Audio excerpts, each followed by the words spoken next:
Hello বন্ধুরা, তোমরা কেমন আছো? আশা করি সবাই ভালো আছো। আমিও দয়ালের কৃপায় ভালো আছি।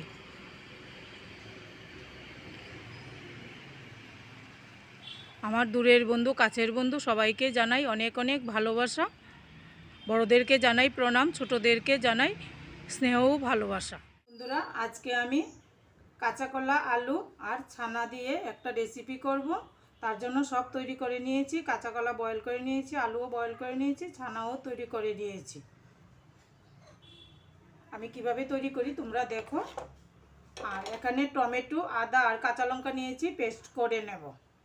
একটা বাটি নিয়ে নিলাম, তার মধ্যে কাঁচা কলা, দুইটা কাঁচা কলা বয়েল করেছি, আর দুইটা আলু, আলুর পিস আর ছানা একসঙ্গে দিয়ে দিলাম। সঙ্গে হলুদ,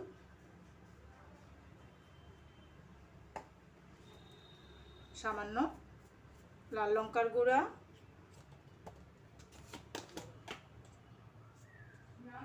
গরম মশলা পাউডার,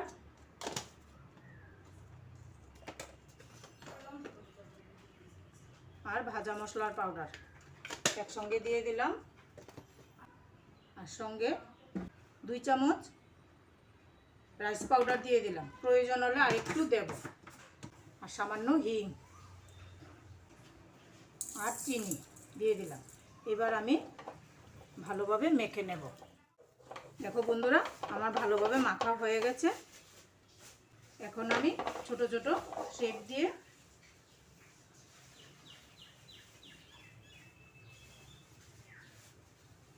তৈরি করে নেব।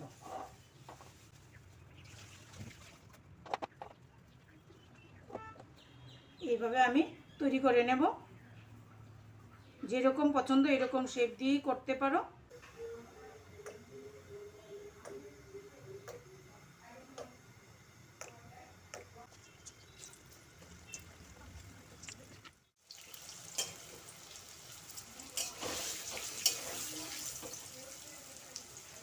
আমি লাল করে ভেজে নিয়েছি, এখন তুলে নিচ্ছি।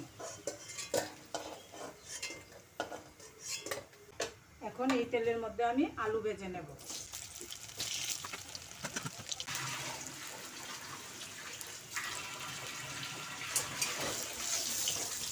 আলু ভাজার মধ্যে হলুদ লবণ দিয়ে দিলাম আন্দাজ মতো, দিয়ে আলু ভেজে নিচ্ছি।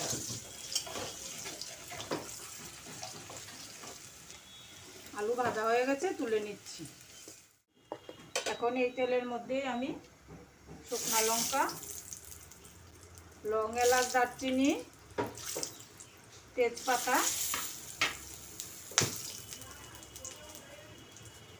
আর জিরে,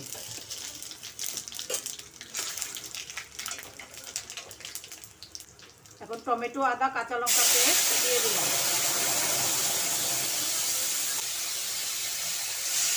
সামান্য জল দিয়ে দিলাম। হলুদ, লবণ, লঙ্কার গুঁড়া, জিরার গুঁড়া, ধনিয়ার গুঁড়া।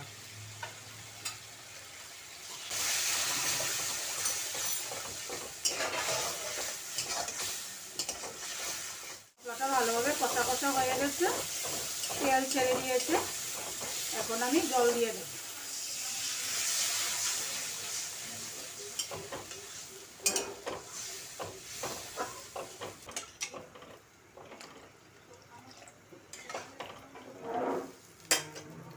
জলটা একটু বেশি করে রাখতে হবে, কোপ্তাগুলি টেনে নেবে। 3টা কাঁচা লঙ্কা দিয়ে দিলাম।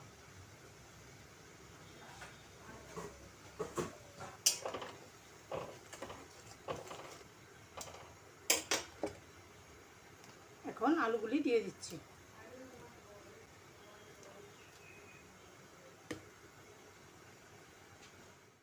বন্ধুরা, আমি কিন্তু কোপ্তার মধ্যে লবণ দিইনি।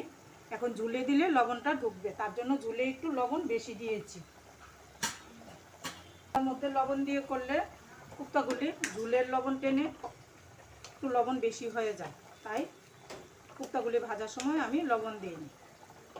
কয়েকটা আলুর টুকরো ভেঙে দিচ্ছি। এখন আমি কোপ্তাগুলি দিয়ে দেব। এখন মনে হচ্ছে অনেক ঝোল, কিন্তু এত ঝোল থাকবে না, টেনে যাবে, কোপ্তাগুলি ঝোল টেনে নেবে। আমার রান্না হয়ে গেছে, আমি পরিবেশন করে তোমাদেরকে দেখাবো। বন্ধুরা, আমার তরকারিটা দেখতে এরকম হয়েছে, তোমরাও বাড়িতে বানাবে, খাবে। আমার রান্না কেমন হলো তোমরা কমেন্ট করে আমাকে জানাবে। সবাই ভালো থাকো, ঠাকুরের কাছে এই কামনা করি। জয় গুরু।